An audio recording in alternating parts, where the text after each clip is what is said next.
So imagine waking up at, like, 3 in the morning. Oh, the worst time. Right. Your heart is just hammering against your ribs at 120 beats a minute. You're dripping with sweat. And there's that absolute dread. Exactly. This sense of dread is just washing over you, and you are utterly convinced you are having a massive heart attack.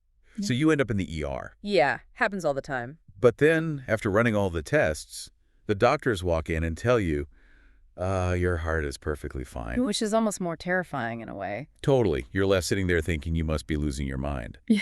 But what you're actually experiencing is a biological collision between two things that society, rarely puts in the same room.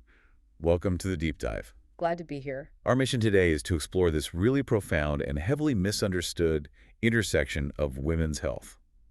We're looking at how the menopausal transition uniquely affects the severity and frequency of panic attacks in women who have a history of post-traumatic stress disorder, or PTSD. It's an incredibly vital topic because that exact scenario you just described, that is happening to highly driven, highly functioning women every single day. Yeah, it's everywhere once you start looking. Right. They are experiencing their very first debilitating panic attacks or like a massive resurgence of old PTSD symptoms right as they enter their early 40s. And to guide you through exactly why this is happening, we're synthesizing a massive stack of cutting-edge clinical research today. Really fascinating stuff, too. Oh, absolutely. We've got a landmark study from the Proceedings of the National Academy of Sciences on hormonal mechanisms. We're pulling from extinction retention research, trauma-informed psychological guides, and neurological deep dives into the female brain. The whole spectrum. So, okay, let's unpack this, because we really want to reveal why this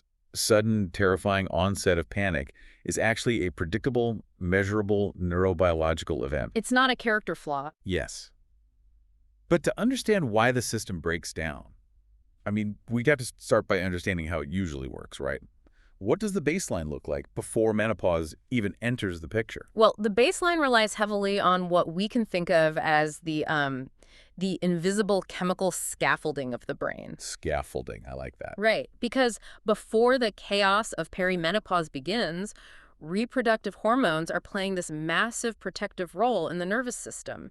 Specifically, we need to look at estrogen and progesterone. Which we usually just associate with, like, periods and pregnancy. Exactly. Culturally, we box them in. But they are incredibly potent neurosteroids. They actively shape how the brain processes stress. I know estrogen gets a lot of attention for regulating mood, but how exactly is it doing that in the brain? So estrogen acts as a master regulator. It basically modulates several critical neurotransmitter systems. For example, it helps regulate serotonin. Which is the feel-good one. Right. It contributes to your baseline sense of well-being. And dopamine, which drives motivation. But when we talk about trauma and panic, estrogen's most important job is keeping the amygdala appropriately regulated. The amygdala, that's the brain's primitive threat detection center, right? Exactly. It's the alarm bell. Estrogen essentially keeps that alarm bell from ringing when there's no actual fire. Oh, wow. So it's actively suppressing unnecessary fear responses. Where does progesterone fit into this picture, then? Progesterone does some incredible heavy lifting in the background, specifically through a conversion process. When your body produces progesterone, it actually converts it into a neurosteroid called allopregnanolone. That's a mouthful. Yeah, researchers usually just call it allo. And allo is fascinating because it acts directly on the brain's GABA receptors. And GABA is the calming agent, right? It is the central nervous system's primary inhibitory neurotransmitter. It's the brakes. The brakes, okay. Yeah, so when allo binds to those GABA receptors, it quiets the nervous system down, promotes sleep, and reduces anxiety. Wait, so if I'm picturing this right, think of your brain's alarm system like a car driving on a really bumpy road. Okay, I'm with you. If estrogen and progesterone are the suspension system, they're absorbing the shocks, smoothing out the ride. But when those hormones drop and, fluctuate wildly during perimenopause, the car doesn't just feel the bumps, it bottoms out. The suspension is just gone. Exactly. That analogy works perfectly. Together, estrogen and progesterone act as natural shock absorbers. They keep the HPA axis, the hypothalamic pituitary adrenal axis, which is your body's stress response system, totally in check. Right. So when that hormonal suspension system disappears as a woman enters perimenopause, the nervous system naturally becomes much more reactive. So my immediate thought is, what happens when that suspension system disappears in a car that already has a hypersensitive alarm system? Like a brain with past trauma. Yes. because the sources we're looking at suggest that the menopausal drop in hormones doesn't just make PTSD a little worse. The traumatized brain actually processes these hormonal shifts completely differently than a healthy brain does. What's fascinating here is that trauma isn't just a psychological memory. It literally changes the brain's hormonal It receptors. literally changes them. Yes, it is a structural chemical alteration. To really get this, we need to look at that landmark study published in the Proceedings of the National Academy of Sciences, PNAS. One of the biggest scientific journals in the world. Right. So the researchers wanted to see how the brain's fear center reacts to estrogen.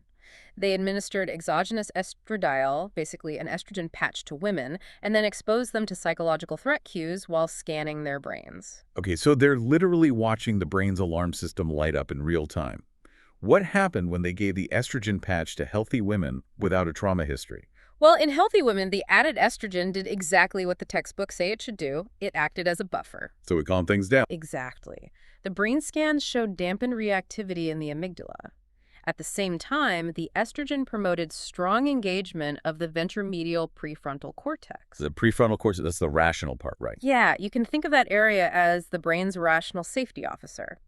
It evaluates a loud noise and tells the amygdala, hey, that was just a door slamming, we are safe, turn the alarm off. It sounds incredibly efficient.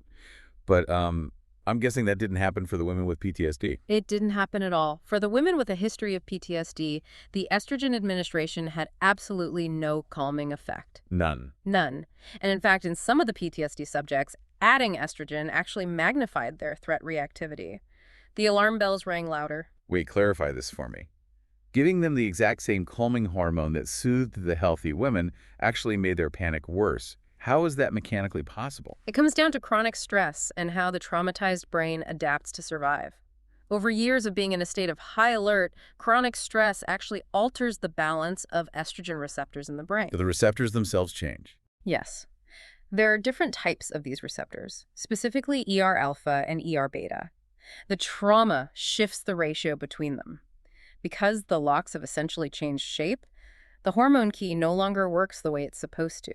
Wow. So the body is receiving the hormone, but the brain totally misinterprets the signal? Yes. Researchers describe this using an inverted U-shaped curve. For a healthy brain, a little estrogen helps, a medium amount is perfect, that's the top of the curve, and a massive amount might cause some anxiety. Okay, that makes sense. But for the traumatized brain, because the receptors are altered, their curve is completely shifted. Normal or high levels of estrogen can actually push them right down the wrong side of that curve, actively promoting anxiety instead of reducing it. That is mind-blowing. It perfectly explains why standard hormone treatments might not magically fix the anxiety of someone with a trauma history. The hardware itself has changed. Exactly, the hardware is different. And the research shows this same dysfunction happening with progesterone too, specifically around a concept called extinction retention. Right, extinction retention. It's a crucial mechanism for human survival. It's essentially your brain's ability to learn and then remember that a previously feared stimulus is now safe. Okay, so learning something isn't scary anymore. Yeah. Imagine a laboratory fear conditioning test. You learn that every time you see a blue square on a screen, you hear a terrible, deafening noise. You become terrified of the blue square. Naturally. But then the researchers show you the blue square 20 times with no noise. So you learn that the square is safe now, the fear goes extinct. Right, and you retain that memory. In healthy women, studies show they retain this safety learning incredibly well during the phases of their menstrual cycle when estrogen and progesterone are high. The hormones help lock in that safety memory. But according to a key study by Pilis and colleagues in our source stack, the PTSD brain really struggles with this. What exactly did they find?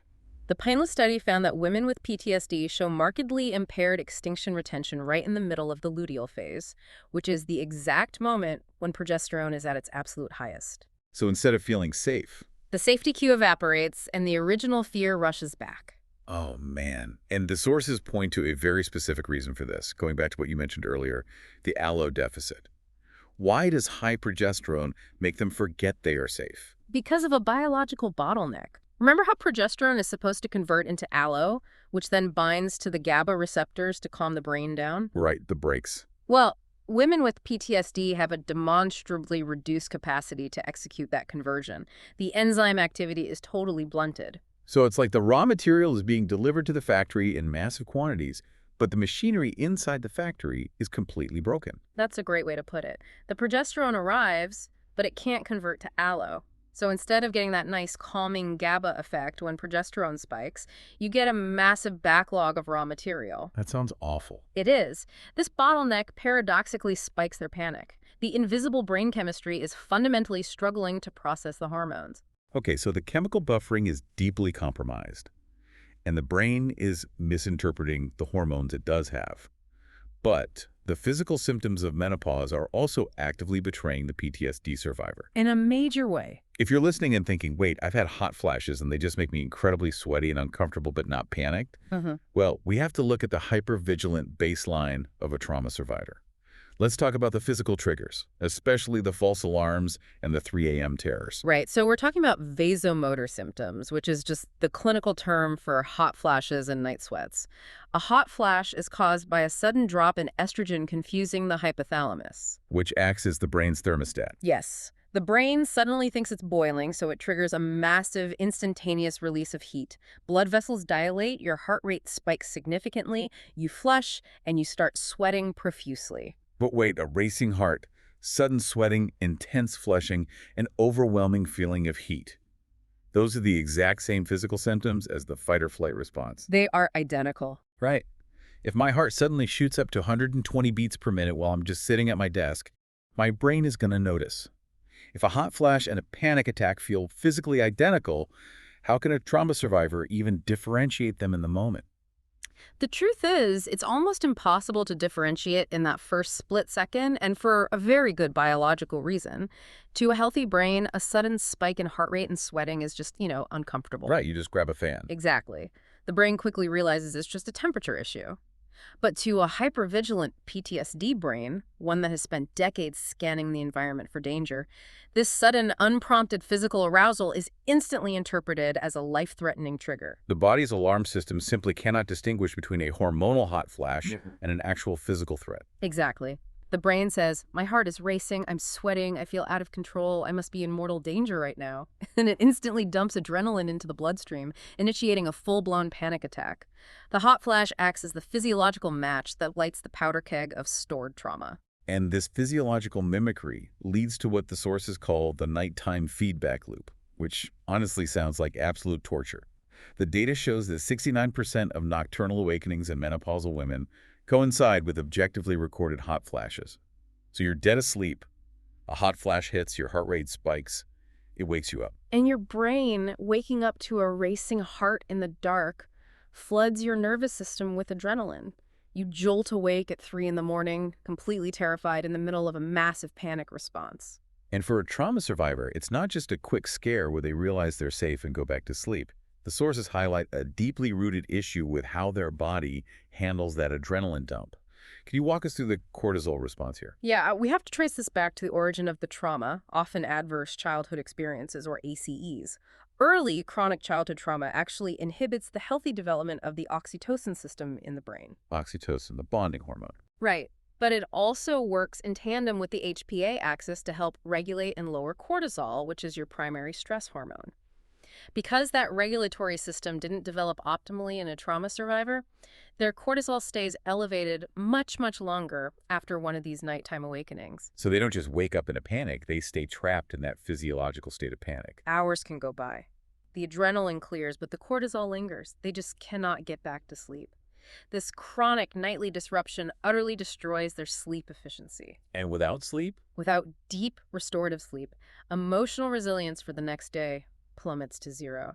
They are walking into the next morning already running on an empty tank with a nervous system fully primed for the next threat. Here's where it gets really interesting. If the hardware is failing with these constant physical false alarms, and the chemical battery we talked about is completely draining, what happens to the software? Because the sources argue that perimenopausal panic in highly driven women is very often the unearthing of dormant, stored relational trauma. This is a crucial pivot in our understanding. We have to move from the purely neuroendocrine physiological data into the psychological reality of how these women have actually lived their lives up to this point. The psychological profile is so specific. Many driven women with PTSD have built their entire lives on a foundation of hyper-independence, Yeah. extreme perfectionism, over-functioning. Oh, absolutely. They are the ones who handle every crisis at work. They manage the household logistics perfectly. They never, ever drop a ball. And society rewards this. We look at this behavior and call it being successful or highly capable.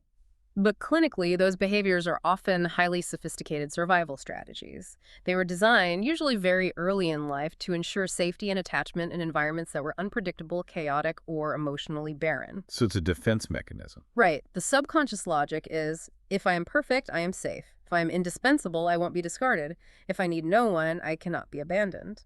It's like running a high-powered, incredibly demanding software program, the perfectionism on a laptop battery. Yeah. And the estrogen and progesterone, those neurosteroids, are the battery. Exactly. It takes a massive amount of metabolic energy to suppress old trauma and perform perfection all the time. Yeah. When those hormones drop, the battery drains to zero. The computer doesn't just slow down, it crashes. It crashes hard. And that leads to trauma reactivation. The sudden panic that these women experience in their 40s isn't necessarily a new anxiety disorder forming out of nowhere. Right. It is often ancient, unexpressed grief, terror, or helplessness that is finally finding a physiological exit. As the trauma researcher Bessel van der Kolk details in his work, trauma structurally alters the nervous system. The body literally keeps the score. It lowers the threshold for activation. So perimenopause acts as the catalyst that finally exceeds the system's structural load limit. The coping mechanisms that successfully kept the trauma locked away for 20 or 30 years simply run out of fuel. Yes. The body is essentially saying, I do not have the neurochemical resources to carry this heavy armor anymore. And this is where the cultural narrative does these women a massive disservice. Society is so quick to label them as burnt out, or worse, hysterical. Or just a midlife crisis cliche. Exactly. When in reality, their bodies are just finally refusing to cooperate with the exhausting performance of being fine. But this raises a really practical question. If this is a physical chemical deficit, my immediate thought is, why not just take a pill to replace the hormones? If a woman presents with these symptoms, the standard medical response is often to prescribe an anti-anxiety medication or maybe hormone replacement therapy and send her on her way. Does HRT fix this? Because the root cause is a massive collision, a chemical collapse on one side, and a psychological reckoning on the other, standard singular treatments are rarely enough. We need a both-and solution. You have to treat the collision. So let's look at the medical side first. Hormone replacement therapy, or HRT. HRT can be profoundly helpful in stabilizing the physiological baseline. By smoothing out those erratic estrogen and progesterone fluctuations, it can dramatically reduce or eliminate the severe hot flashes. That is huge. It is. And if you stop the hot flashes, you stop the 3 a.m. adrenaline dumps, which finally allows the woman to get restorative sleep. Sleep is the foundation of trauma recovery. But we have to remember the PNAS study and the extinction retention data we discussed earlier. Because the trauma actually altered the estrogen and progesterone receptors in their brains, HRT isn't a psychological cure-all. No, it's not mad. It's not going to instantly erase the PTSD. It just rebuilds the baseline so the nervous system isn't constantly tripping the physical alarm. That is the critical distinction. HRT rebuilds the foundation, but you still have to deal with the house that was built on top of it. You still have to address the stored trauma. Which brings us to the psychological side of the both-and solution. Traditional talk therapy, like cognitive behavioral therapy, is great for reframing thoughts. But as we've discussed, you cannot outthink a neuroendocrine collapse. Right. If your amygdala is screaming that a tiger is in the room because a hot flash just spiked your heart rate, rationally telling yourself there is no tiger doesn't actually stop your heart from pounding. The fear is in the body, not just the mind. This is why somatic therapies are so vital for this specific intersection. Somatic therapies work directly with the nervous system. For instance, Peter Levine, who developed somatic experiencing, utilizes a concept called pendulation. Pendulation. How does that actually work in practice for someone in the middle of this transition? Instead of just talking about the trauma narrative, pendulation teaches the body to gently move back and forth between states of activation, that sympathetic nervous system arousal, and settled, calm states. Okay, so shifting focus. Right. For example, a therapist might have you notice the racing heart or the tightness in your chest, and then deliberately guide you to focus on a part of your body that feels entirely neutral or grounded, like the sensation of your feet resting firmly on the floor, moving attention back and forth. So you're teaching the nervous system that it actually has gears. It doesn't just have to be stuck in fifth gear panic or totally shut down. It can safely discharge that stored survival energy. Yes. You have to teach the body that it is safe through physical sensation rather than just telling the intellect. And part of supporting that physical body involves diet and lifestyle, which plug directly into that HPA stress axis we keep talking about. The sources are very clear that you can't ignore the gut or the metabolic system here. How direct is the dietary connection to panic? Surprisingly direct. Let's look at blood sugar. High glucose diets, meals heavy in refined sugars, and highly processed foods cause massive spikes in blood glucose.